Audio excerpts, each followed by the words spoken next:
जिल्हाधिकारी दिलीप स्वामी आणि ग्रामीण पोलीस अधीक्षक विनयकुमार राठोड यांनी मंदिराचे प्रत्यक्ष पाहणी.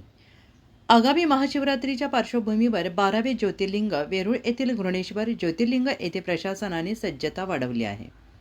शुक्रवारी रोजी संभाजीनगर जिल्ह्याचे जिल्हाधिकारी दिलीप स्वामी आणि ग्रामीण पोलीस अधीक्षक विनयकुमार राठोड यांनी मंदिर परिसर आणि संपूर्ण बंदोबस्ताची प्रत्यक्ष पाहणी केली. या पाहणीदरम्यान भाविकांची वाढती गर्दी लक्षात घेऊन सुरक्षा व्यवस्था, वाहतूक नियोजन, दर्शन रांगांचे व्यवस्थापन, स्वच्छता, पिण्याच्या पाण्याची सोय तसेच आपत्कालीन सेवांचा आढावा घेण्यात आला. पोलीस बंदोबस्त अधिक कडक ठेवण्याच्या सूचना करण्यात आल्या.